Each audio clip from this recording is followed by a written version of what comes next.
Hi hello ನಮಸ್ಕಾರ ಎಲ್ಲರಿಗೂ ಮನೆಮದ್ದು ಯೂಟ್ಯೂಬ್ ಚಾನಲ್ಗೆ ಎಲ್ಲರಿಗೂ ಸ್ವಾಗತ.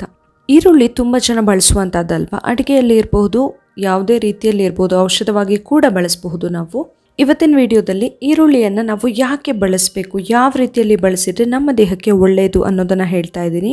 ಈ ವಿಡಿಯೋನ ಕೊನೆ ತನಕ ನೋಡಿ.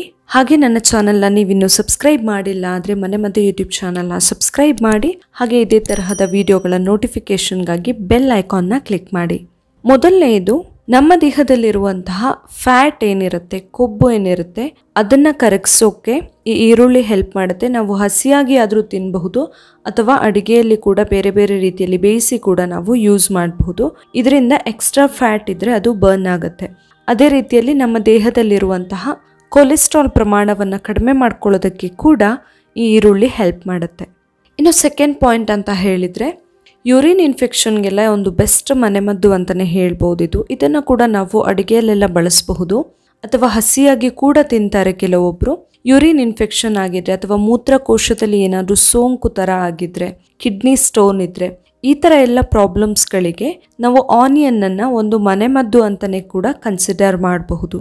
ಇನ್ನು ನೆಕ್ಸ್ಟ್ ಬೆನಿಫಿಟ್ ಅಂತ ಹೇಳಿದರೆ, ಜಾಯಿಂಟ್ ಪೇನ್ ಎಲ್ಲ ಇದ್ದಾಗ, ಕೆಲವೊಬ್ಬರಿಗೆ ಚಳಿಗಾಲ ಬಂದರೆ ಅಥವಾ ಇನ್ನು ಮ್ಯಾಕ್ಸಿಮಮ್ ಪೀಪಲಿಗೆ ಏನಾಗುತ್ತೆ, ಒಂದು ಸರ್ಟೆನ್ ಏಜ್ ಆದಮೇಲೆ ಕಾಲು ಗಂಟೆಲ್ಲ ತುಂಬಾ ನೋವು ಬರೋದು ಎಲ್ಲ ಆಗ್ತಾ ಇರುತ್ತೆ ಅಲ್ವಾ.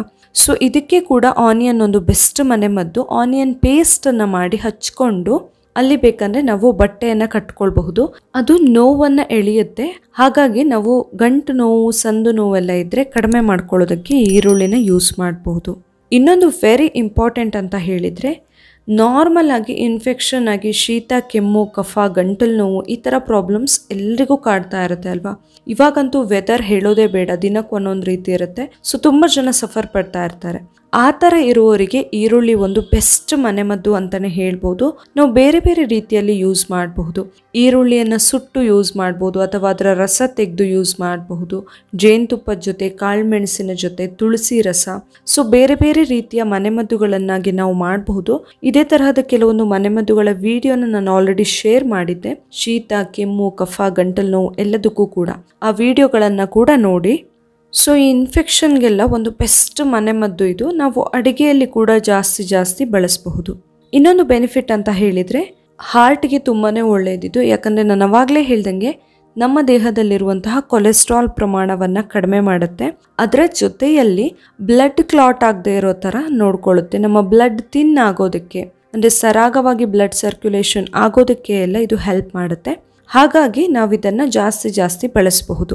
ಇನ್ನೊಂದು ಬೆನಿಫಿಟ್ ಅಂತ ಹೇಳಿದರೆ, ಡಯಾಬಿಟಿಕ್ ಪೇಷಂಟ್ಸ್ಗೆ ನಮ್ಮ ದೇಹದಲ್ಲಿ ಬ್ಲಡ್ ಶುಗರ್ ಲೆವೆಲ್ನ ಕಂಟ್ರೋಲ್ ಮಾಡೋದಕ್ಕೆ ಅಥವಾ ಮೇಂಟೈನ್ ಮಾಡೋದಕ್ಕೆ ಕೂಡ ಆನಿಯನ್ ಹೆಲ್ಪ್ ಮಾಡುತ್ತೆ.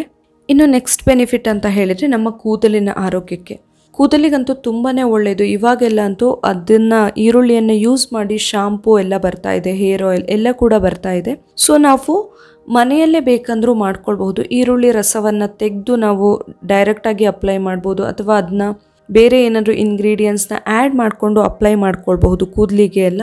ಇದರಿಂದಾಗಿ ಡ್ಯಾಂಡ್ರಫ್ ಹಾಗೆ ಡ್ಯಾಮೇಜ್ಡ್ ಹೇರ್ ಎಲ್ಲ ಇದ್ದರೆ ಕಡಿಮೆ ಆಗುತ್ತೆ. ಇನ್ನೊಂದು ಬೆನಿಫಿಟ್ ಅಂತ ಹೇಳಿದರೆ, ಕಣ್ಣಿನ ಆರೋಗ್ಯಕ್ಕೆ ತುಂಬಾ ಒಳ್ಳೆಯದಿದು. ಕಣ್ಣಿನ ದೃಷ್ಟಿ ಇಂಪ್ರೂವ್ ಮಾಡೋಕ್ಕೆ ಹೆಲ್ಪ್ ಆಗುತ್ತೆ ಇದರಲ್ಲಿರುವಂತಹ ವಿಟಮಿನ್ ಇ. ಹಾಗೆಯೇ ಇದರಲ್ಲಿ ವಿಟಮಿನ್ ಸಿ ಕೂಡ ಇರುತ್ತೆ. ಇದು ನಮ್ಮ ಸ್ಕಿನ್ಗೆ ತುಂಬಾ ಒಳ್ಳೆಯದು. ಸ್ಕಿನ್ ಗ್ಲೋ ಬರೋದಕ್ಕೆ, ತುಂಬ ಅಲರ್ಜಿ ಎಲ್ಲ ಆಗದೆ ಇರುವಂಗೆ ನೋಡ್ಕೊಳ್ಳೋದಕ್ಕೆ ಈ ಆನಿಯನ್ ಹೆಲ್ಪ್ ಮಾಡುತ್ತೆ. ನೋಡಿದ್ರಲ್ಲ, ಒಂದು ಆನಿಯನ್ ಎಷ್ಟೊಂದು ಹೆಲ್ಪ್ ಆಗುತ್ತೆ ನಮಗೆ ಅಂತ. ನಾವು ರುಚಿಗೆ ಅಂತ ಬಳಸ್ತೀವಿ, ಆದರೆ ಆರೋಗ್ಯಕ್ಕೂ ಕೂಡ ಅಷ್ಟೇ ಒಳ್ಳೆಯದು. ಈ ವಿಡಿಯೋ ನಿಮಗೆ ಇಷ್ಟ ಆಗಿದ್ದರೆ ಮನೆಮದ್ದು ಯೂಟ್ಯೂಬ್ ಚಾನಲ್ನ ಸಬ್ಸ್ಕ್ರೈಬ್ ಮಾಡಿ, ಹಾಗೆ ಈ ವಿಡಿಯೋನ ಲೈಕ್ ಮಾಡಿ, ಹಾಗೆ ಶೇರ್ ಮಾಡಿ. ನಾಳೆ ಇನ್ನೊಂದು ಹೊಸ ವಿಡಿಯೋದೊಂದಿಗೆ ಮತ್ತೆ ಬರ್ತೀನಿ. Thank you.